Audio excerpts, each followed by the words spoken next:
You have been called to do good, to feed the hungry, to love with action, to be a light in the darkness, to love your neighbor, to teach wisdom, to walk humbly, to love mercy, to care for the least of these. Will you accept the call? This is our city. Our mission. Visit eriecitymission.org/volunteer to accept the call today. All year round, Frontier Home Products and Design has what you need to make your home comfortable and beautiful. Relax on a new timber tech deck designed by Frontier's experts. A new fireplace from Frontier Home Products Fireplace Gallery adds warmth and serenity to any home. Beauty and versatility at Frontier Home Products and Design Center, 4213 Peachtree, East 5th, next to the Bayfront Highway. Frontier Home Products and Design Center.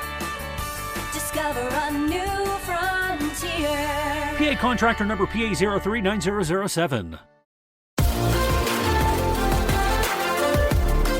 Welcome to TalkErie.com's Joel Natale Show, Erie, Pennsylvania's daily podcast. Every day, we tackle the biggest issues that the Erie, PA region faces. Stay informed and involved as we advance the narrative of Erie. Now, here's Joel Natale.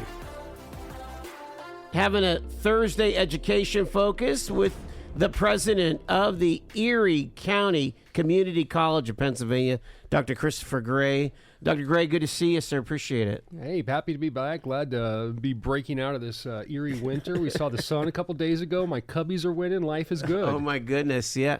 Have you ever done spring training at all? Or? I haven't, but I'll tell you what. My oldest son, a community college grad himself, is graduating from law school this year and has taken a position in Phoenix, which happens to be adjacent to Sloan Field, which is the spring home of my Chicago Cubs. So nice. You can bet this time next year I'll be out there watching some Cubs and seeing my kid while I'm out there. That sounds fantastic.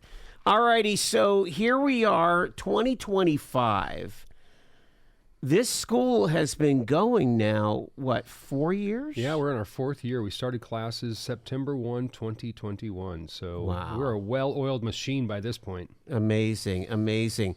Give us a scope. Remind everybody campuses, and are there particular things that are focused on at each location of EC3. Yeah, so in some ways, we really offer, so one of the promises that I always believed higher ed ought to do, particularly the community college, because we are the most nimble in our sector. I don't believe a student should be more than 30 minutes away from access to education. And so that 30 minutes looks much different depending on where you live here in Erie County. Right. If you're on the Lower East Side, that likely means walking to a bus stop, taking a bus, maybe doing a transfer, getting out at a bus stop, and then walking to a location.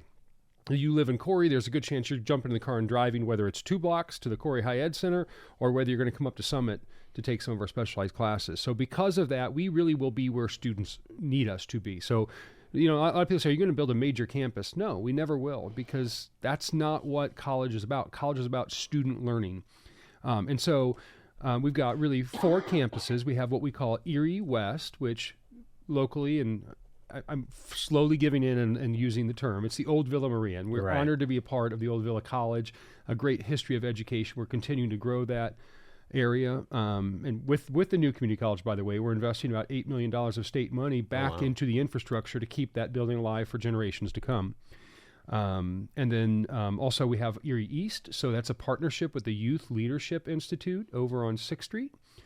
So it's everyone locally, everyone calls it by what it used to be named. So most people around here will call it the Hammermill Credit Union. Okay. So that's a great partnership with the YLI. They do a lot of after-school programs for high school kids, and so we're able to use their facility to offer classes day and evening when they're not using it. So that's been great. Then, of course, we just signed a long-term lease with the Erie County Technical School, the Skill Center, which is on their campus. That's where we already house our incredibly backlogged welding program that we're just pumping out welders left and right. Yeah, wow. And we're actually right now in process of, through a great partnership with the Northern Pennsylvania Regional College, we're going to lease their $1.5 million worth of equipment to be able to really do CNC and industrial maintenance training for $1 a year. Oh my goodness! So that's really, I mean, we've heard a lot about this, about folks need to start working together, and we're understanding that in education. We're trying to say, how can we partner? They really specialize in other areas of education. They realized we do a good work in Erie County particularly, and so they said, how can we work together on this? And then of course we have courses on Corey, and then honestly the one that makes it really accessible is you can get most of our classes in the online format. Now, online learning is not for all, though, so I caution folks, don't just say online because it sounds the easiest for your schedule. If that works, and if you have the study habits and the discipline, great. What I always recommend to new students is if you're not sure and you want to try it, take a couple in person so you have that relationship with your classmates and with your instructor, and then take one online and see how you do. And if you thrive in it, great. The other thing I'll say is still come to campus. Go hang out in our learning center and do your online work in there. Grab one of the computer labs. That way you get in that regimented routine, and you also interact with your classmates who are in similar situations. So, where are we at with faculty? How has it been? Has it been easy, hard to recruit faculty, and what are you generally looking for these? Yeah, roles? so faculty in community college is always a little different, right? And so what I would argue here, it's been no different than what we do here in Erie than what I've done in the Chicago market or all across the Midwest. It's incredibly difficult to get healthcare, to get specially trained manufacturing, because let me be honest, a welder can make a really good living. If you're a good welder, you can make close to six figures. I don't pay my faculty that well. Right. Our system isn't designed where we're hiring folks, so it sometimes can be a challenge there. Now, that said, we've lucked out. We've got some real expert professionals who have real-world industry experience, and that's critical for our model. In terms of the transfer side, those are going to go on for a 4-year degree. Generally, that requirement is a master's degree in the actual discipline. And this gets a little tricky, right? So, there are a lot of people so my PhD is in educational administration foundations. So I can teach education courses, right? My master's degree was speech and theater, so I can teach speech and theater, right? But some people will get if I got my master's degree in theater education, which is designed to teach theater educators, I'm not qualified necessarily to teach theater. I'm also not qualified to teach education.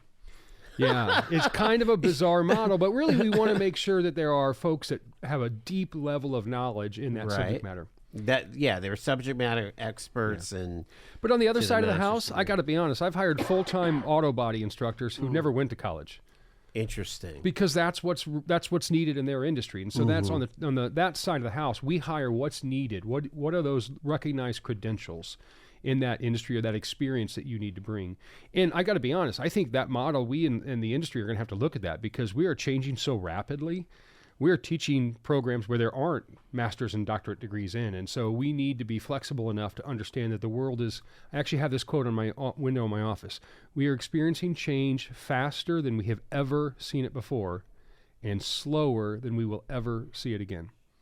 Oh, wow. And education is one of the most slow-moving industries you have ever seen, and I think you're going to continue to see campuses close if we don't totally think differently about how we build our business models. Well, there's folks that are committed to kind of holding the traditions, that if I hold on to the traditions, the excellence will maintain, yet the world is spinning so fast. Yeah. I think our governor has a saying he uses to talk about government bureaucracy that I've really thought that I think it captures it well. Move at the speed of business. In a community college, we are designed such to provide a local workforce. We need to move quicker. I can't take 3 years to study something. When a company's wanting to come into town, they're not going to wait 3 years. They're going to go find a community that can get going running. And so we've built it differently here. We're as quick as we can. And actually, Pennsylvania is a fairly deregulated state. Okay. At that level. So it allows us to move pretty quickly. All right. So we talked about faculty. We talked about locations. Now tell us about your recruiting. How are you still getting that steady stream of folks coming in, or is it leveled off a little bit? No, they keep coming. Okay. They just keep coming and coming and coming because the word's gotten out, right?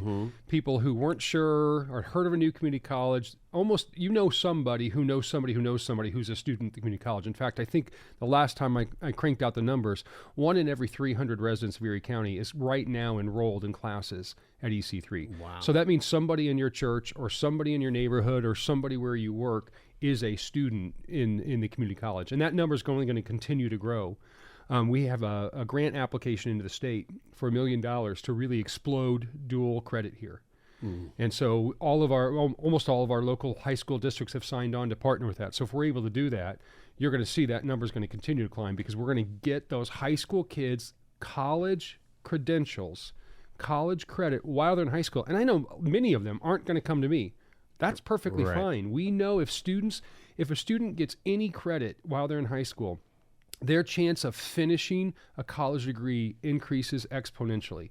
So let's introduce them to the fact that they can be successful, the fact that they know that world.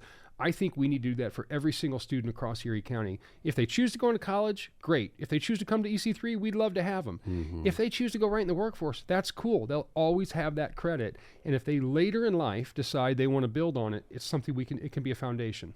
That makes a lot of sense. So that seems like the dual enrollment thing is something that you guys are really leaning in on. Oh yeah, I've been on this boat for like 15 years, and we've got a great partnership with Erie High. Actually, every afternoon the bus pulls up from Erie High, drops off a group of students, comes back and gets them in the afternoon. What they're doing, they're juniors and seniors that sign up for this program. They actually technically graduate with their associate degree, 2-year college degree, in the morning, and in the afternoon they go get their high school diploma. Wow. So they are starting, not only are they 2 years ahead of their peers, they're also, in this particular program, it's been no cost to the students. Between what the college has been able to do and what we've been able to do through Erie High, zero cost. So they have 2 years in a college degree for nothing but hard work and sweat equity.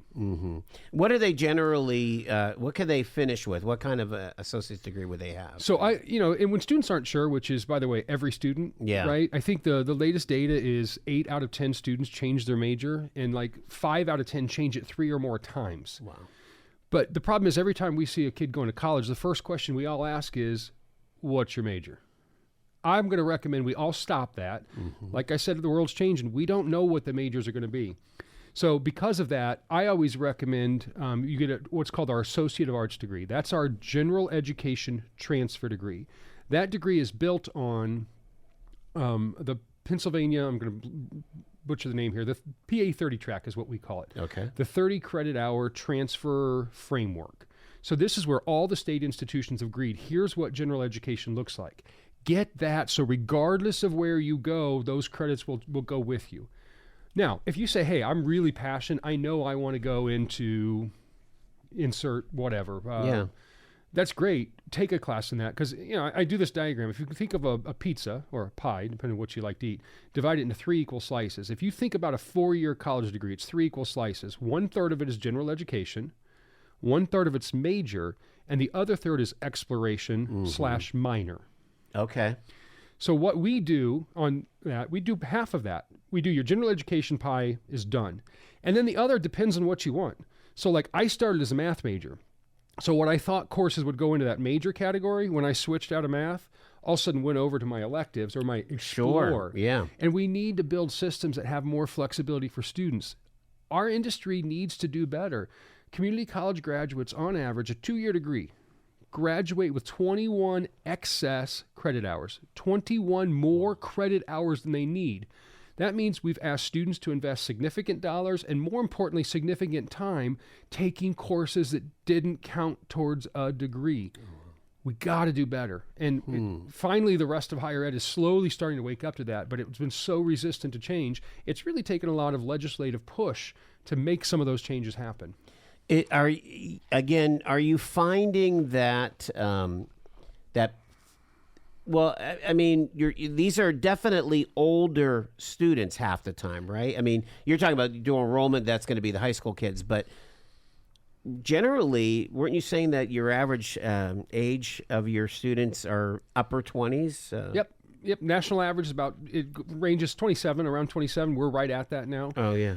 If you come to my campus during normal day, you'll see it looks like a traditional college campus. Most of the students, the vast majority of students, are traditional aged looking. Okay. right? But you'll also see, I don't want to use her name without her permission, but you also see one of our students who's now also one of our donors to our foundation, who's retired and just has taken classes because she wants to grow and expand herself, right? You'll also see a lot of professionals who have worked their work schedule so they can sneak in a class in an afternoon. About 8% nationally of all community college enrollment, folks already have completed baccalaureate degrees.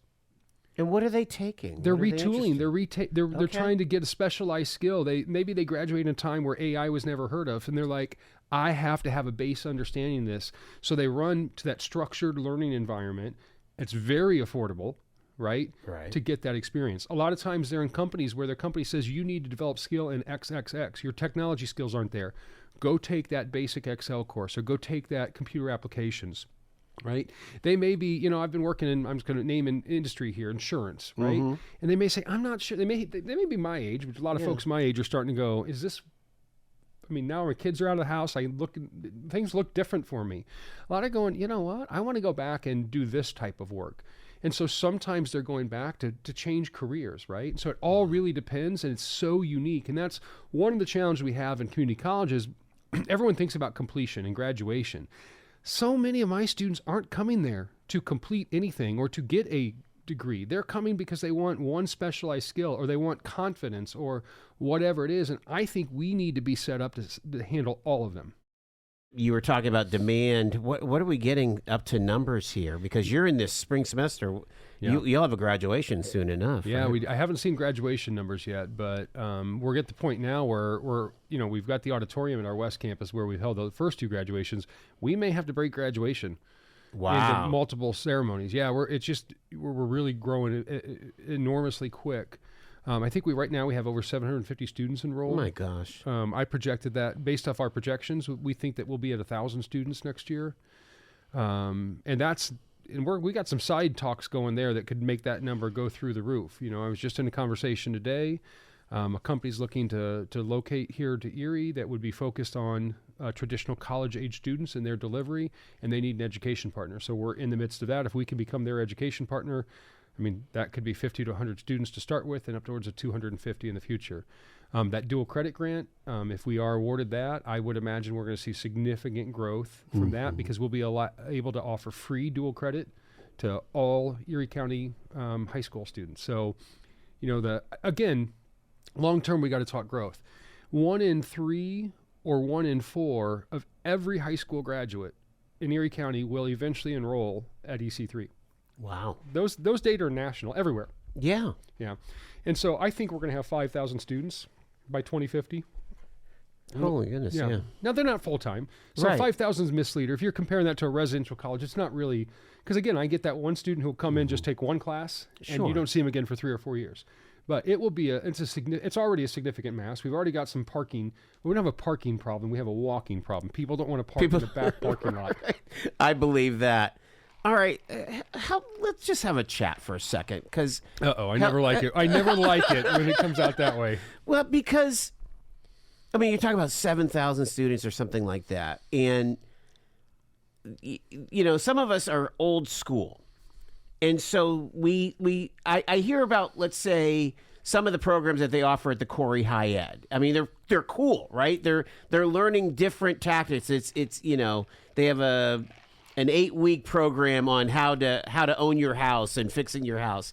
At what point is the community college going to offer a photography class or a basket weave? I know that's like the joke, but actually it is part and parcel with the heritage of community college. Or am I just so old school that I got to clean that thinking out?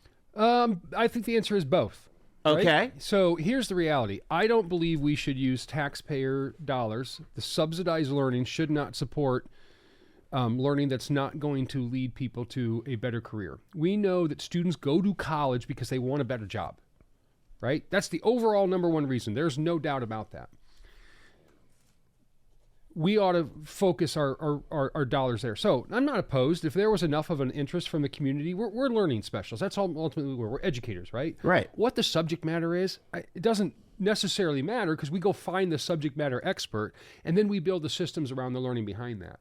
You may see some of those community courses, but they're going to have to build a model that does not rely on taxpayer subsidy. Okay. I believe we should use Erie County's tax dollars and the state's tax dollars to support people getting skills that will eventually lead them to hopefully staying right here in Erie County and having a great job and career and raising their family. So is that the same approach, let's say, of Butler or of Allegheny County Community College, for example? So I can't speak directly to them because so most of the community colleges popped up in the late 60s, 67 through 69. And in Illinois is a great example of this. Mm-hmm. When they first started, the purpose of the community college was twofold: to provide education at local, regional sites and to become a cultural hub for those areas. They no longer say that. Okay. Everything we do. In fact, if you look at the new State Board of Higher Education, the Secretary of Education has a permanent seat, so does the Secretary of Labor. Now the states are saying, hey, we're making these significant investments in higher education institution. We want a return, and that return is a workforce, a well-informed workforce. We've moved a little bit away from the well-informed citizenry, which was a movement. And not that they're that drastically different, but the one takes our focus and says, my last institution, I walked in with $1.5 million deficit. And my president pulled me aside and said, Chris, I don't like conflict. I need you to lead this, right? Right. But we got to do it better.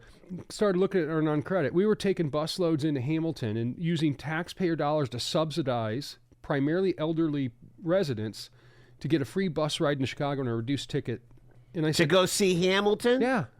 And I'm like, that's cultural, okay, but there you go. that's not a good use of tax dollars. So not saying we won't do that but if there's another partner. But I feel like having that clarity is helpful because I can go get a photography class somewhere in the private sector and learn digital photography. Yeah. I don't need you to do that for me. And if we do it, we're going to do it from the education perspective, which is how is photography used? Is a tool, how is it grown and developed? I mean, we would do it embedded in thing. We're not going to do the for fun classes necessarily, and we will, but you're going to pay a reasonable market rate, not a subsidized rate.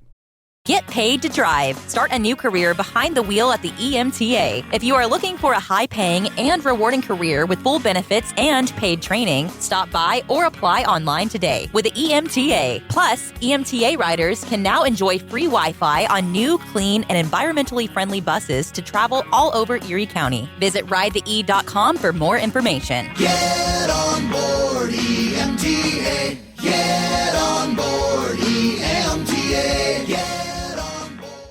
Quickfill gasoline is made right here in America. United Refining Company, who operates Quickfill, refines its gasoline from North American crude oil in Warren, Pennsylvania. When you buy United Refining Company gasoline at Quickfill, you keep jobs and businesses in America. And you keep American families strong. You don't need to send your money overseas when you buy gasoline. Buy American-made gasoline at Quickfill. Quickfill, driving America. From baggage claim to pajamas in 10 minutes. Erie International Airport. Fly with ERI.com. Fly Erie International Airport to Charlotte on American Airlines, your nonstop gateway to the world. Also, we have Breeze Airways flying nonstop to Orlando and Tampa, Florida. A great low-cost carrier providing excellent service to the regional community. Fly Erie International for your travel needs. Fly with ERI.com. We're having a freewheeling conversation because I trust you because you have all the answers. I mean, we're talking about close to 1,000 students at this point. Over 700 right now. Could get to 1,000 very quickly. Probably next year. Wow. I mean, last year for your spring commencement, Dr. Joe Biden came to hand out the diplomas. Unbelievable. I'm ready to announce a real disappointment. We will not get. We had Governor Shapiro, our first commencement. Right. We had First Lady, Community College Professor, Dr. Joe Biden as our second commencement speaker. This year we're not going to have one right. Because frankly, no one wants to follow that. No, I can't imagine. Now, if President Trump come forward, or or JD, Vice President Vance. Perhaps we would welcome that, but that's fantastic. No, so we're just gonna focus on the student, because that's really what this is about anyhow. So we're gonna focus on the student and just do it internally and let the student shine. And if you've never seen one of the graduations, even go check out the clips online. I mean, these graduations, I get a great vantage point sitting on the stage. Sure, the kid looks excited, but when you look out and see mom and grandma, or the kids, or the students' kids themselves, that's the money shot right there. Like, that's what's so cool about the work that I get to do every day. So, what are the students, focusing in on? I mean, again, those that want to come out with some kind of a degree or a certificate. What seems to be the big popular program? Yeah, so there's a lot, actually. So our transfer program is always popular. We actually have students who've graduated EC3 and have now graduated Barron. They've graduated Penn West. Wow. It's always cool to see that. And we're actually going to highlight one of them soon in marketing. We didn't know he graduated, and we saw him. He's running one of the local shops. And, oh, nice. And somebody went in and he said, yeah, and told the story, and it was like such a powerful story, and happened to be someone who works for us, one of our consultants in marketing, and said, oh my gosh, we got to go capture that story, because that's the story. But so our transfer side is always popular. And then really welding. I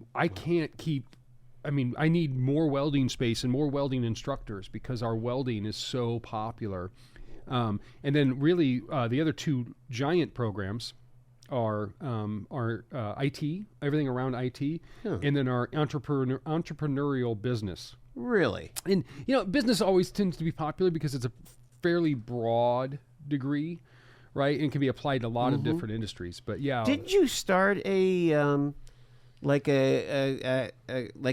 first step towards nursing, like a community health? Yeah, so we have surgical technology in a partnership with UPMC. We've had that one since we began, really, because UPMC Step Forward was a great partner on that.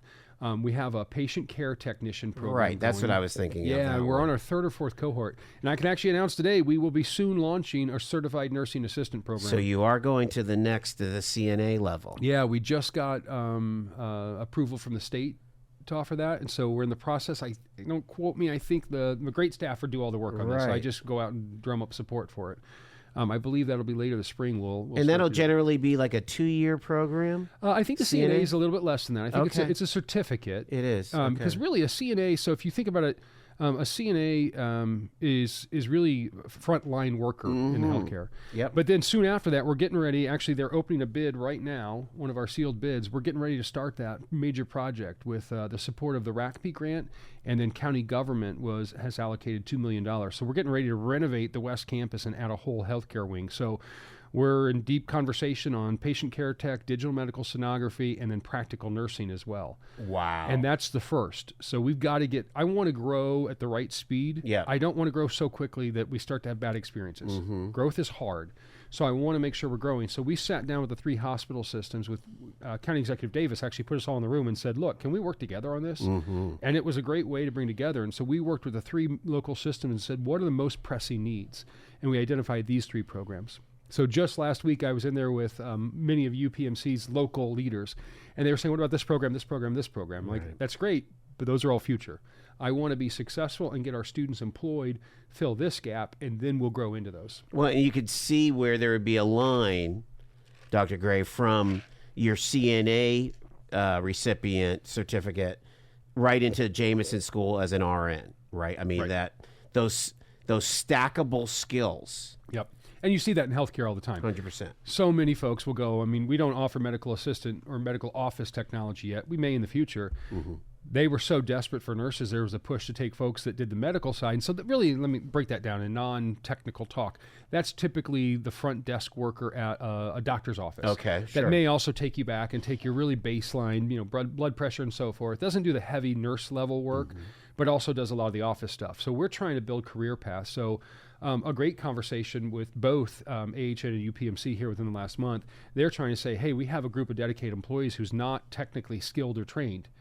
Is there a way we can take someone who's in customer service or that and put them on a real solid career path where there's tons of room for growth? And so we're constantly trying to find, we not only give people skills, we also upskill people. Yeah. Right. And I tell business all the time, if you have an employee who's already adopted and kind of endorsed your culture, invest in them. Sure. Right? So like UPMC in the Surge Tech program, they're hired by UPMC, paid a wage, and then paid to go finish their Surge Tech training. Now, I don't know their details. I imagine on the backside, they probably have to agree to stay there so long. Right. But that's the way to do it. If, everyone wants that really highly trained employee, but there are so many people who don't have the ability to pause work and then pay for school on top of that. So if companies are serious about growing their workforce, they have to invest in them. Let's talk about your IT program because, again, the four-year schools are diving full in on cybersecurity. I mean, again, it is the hot, and it's what Erie's becoming known for, right, is being a cybersecurity hub, federal resources, and so on. Are you able to be I mean, when we hear from the federal government, well, we just need more coders. Is that where you guys come into play? Yep. Yeah. So it's hard to kind of explain, and particularly because Northwest Pennsylvania hasn't had a community college. Like, we do a lot of space in manufacturing. I'm like, well, don't we already have that at Barron? The best way I can describe it, most of the people who graduate Barron, if they're going to work in a local manufacturing plant, they envision sitting behind a computer or sitting in the upper office out looking over the floor. What we mostly train is the people on the floor. On the floor, yeah. Right? So how that plays out in the IT world, yeah, we absolutely have networking and programming, and then we do a small amount of work in cybersecurity. But because there's already folks right here that are specialists in it, I don't have to jump in and double dip. I can give them the base skills, let them go into the workforce, get a job, and then oftentimes that company will then pay them to go back and get the advanced training or certification that they need. Gotcha. And so it's finding those partnerships. Yeah, it really is. What's different is this kind of working together with the employer of saying, okay, how do we become your workforce training arm of your significant organization? Yeah, it's a big chunk of my job is sitting with companies, trying to understand their needs, sitting with economic development folks as they're trying to recruit companies in. I mean, we're the education partners. If I think my last institution, a company came out of Wisconsin and said, you have a large population that we're willing to build a plant here if you can provide us 30, I don't remember what it was, welders or something. Yeah. And the mayor was in the room, and he knew the community, and I said, I can have training up and going for you in 6 weeks. Put your money where your mouth is, company. They now have a whole, instead of people having to drive half an hour, 45 minutes north into, I think it was Jamestown, Wisconsin, they now actually located a plant. At first, the deal was they would come bus them up there. Yeah. And we did that for a while. So that's what the community college does. We literally are right there to say, how do we do it? I mean, how do we help grow? Because if I'm not the economic development specialist, but I'll tell you, they come in, do you have the infrastructure? Then do you have the workforce? 100%. And if you don't have those two, they're not even talking to you. And so we're often there to say, and I'm honest about how quick we can get a workforce up and going for you in it. If we have it going, it's easy. If we don't, what's the startup cost, right? Everybody tells me, I get corn all the time, you need a program in X. Nobody tells me they need something I can do really quickly. Like, tell me you need English majors. There's not a lot of infrastructure. No, I hear I need dental hygienist. And I'm like, okay, so I need to come up with $1.5 million and physical space just to get the base equipment. And then that's one where it's hard to find instructors. Right. So now I'm going to go out there and try to peel off an instructor who makes twice what I can afford to pay him. So, and I'm not saying that we won't do that, but those things are real challenges. And so trying to prioritize how and when we grow is really the biggest challenge because everyone has an idea for what program they think we ought to have. The way we do it is we say, okay, we got to have a whole system. What's the business model going to look like? If it's going to be in the red, is it mission critical?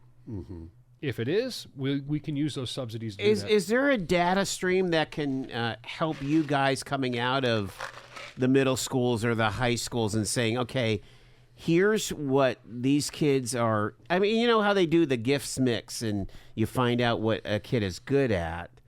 I mean, is that a helpful stream for you all, or is it more coming from employers' needs? So we really rely on, I think it's the Department of Labor here locally publishes the Northwestern Pennsylvania list of hot jobs. I can't remember. Yeah. High occupation. Yeah, something. high impact, high occupation jobs. Yeah, there you go. So we operate off of that. And then another value we have is say, does this provide a family sustaining wage? And if it doesn't, the initial answer is no.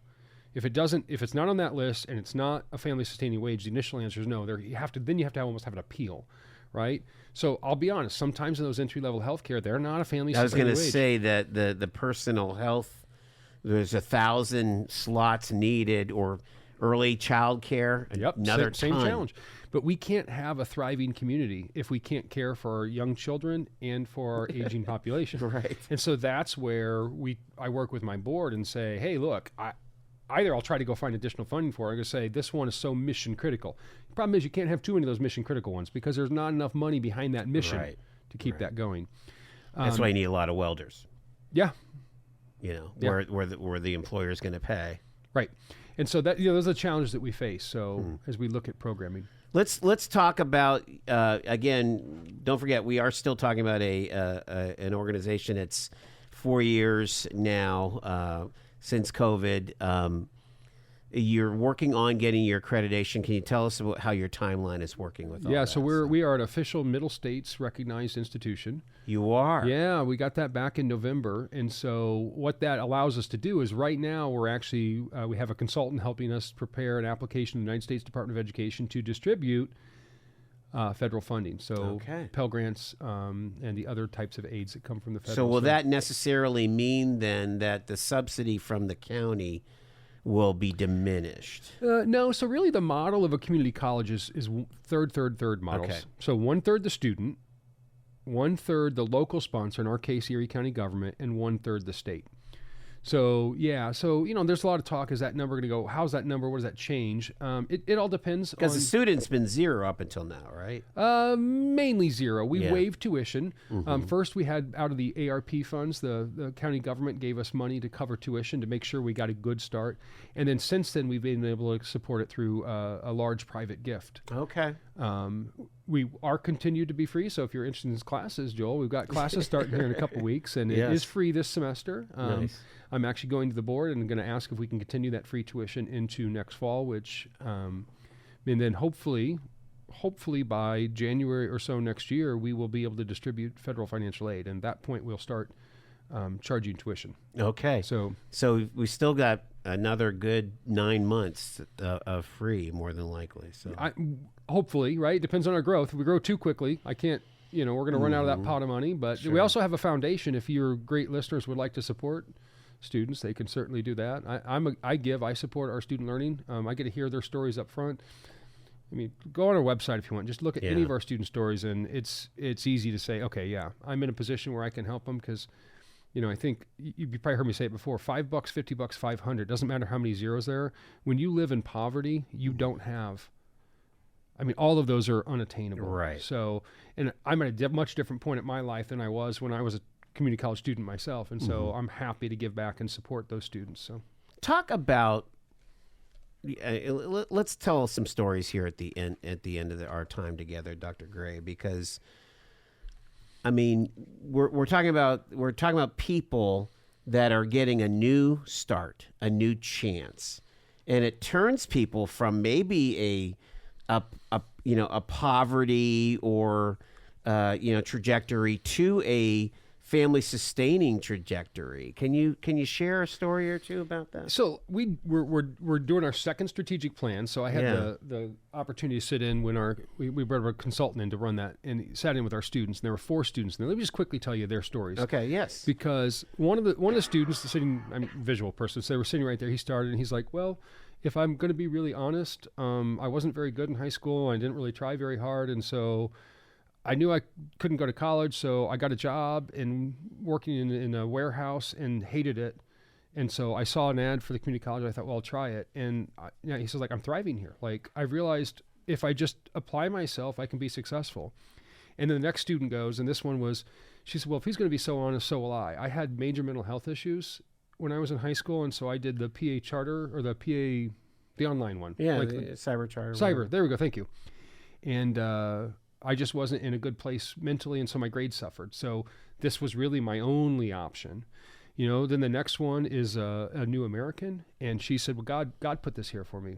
I'm raised my 3 kids, and and she's like, I know God put this here. And, it's so powerful. And then the next one says, well, my story's a little different.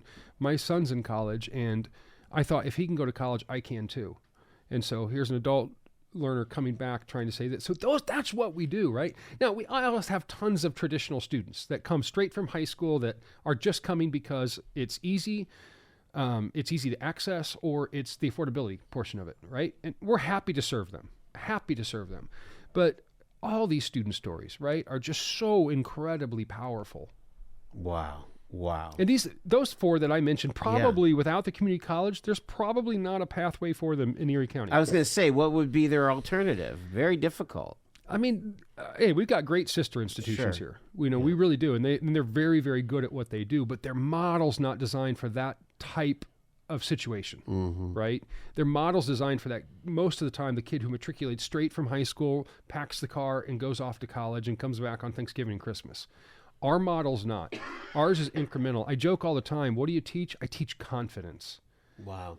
Teach these kids that they can be successful, that they can learn to work hard, and they're going to, right? And we see it, and we know it works. They're going to transfer on. You name, insert institution X, a student who graduates at community college outperforms native students in their junior year every time across the nation.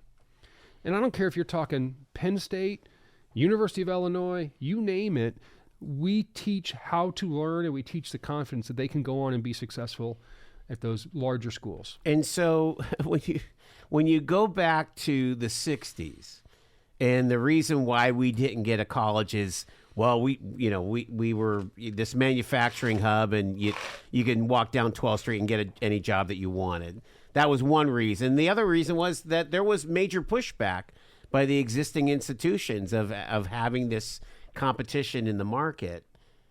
Now we're seeing that, no. EC3 is our partner, making better students that could go on for that 4-year degree. Yeah, I mean, Penn West, the day I got into town, Penn West was open arms. How do we help? Yeah. We know the need for it. They were there. With Dr. Walter. Gannon. Yeah. I'm going to, Iwanka. Iwanenko.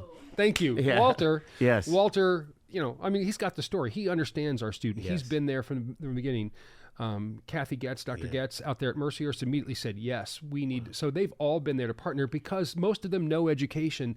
They know we're not necessarily competitors. Sure, we may peel off a few students, but it's not significant. But more importantly, we're going to be graduating 200, 300, 400 every year who want a 4-year partner. So it makes sense, I think, for us to work together and figure out those pathways so it's seamless transition. Right. We're going to leave it there. Dr. Christopher Gray, the president of EC3, the Erie County Community College. Thanks so much for taking the time. Appreciate it. You've been listening to The Joel Natale Show, Erie, Pennsylvania's daily podcast from TalkErie.com. Subscribe to our show on your favorite podcatcher and get involved by emailing joel@TalkErie.com.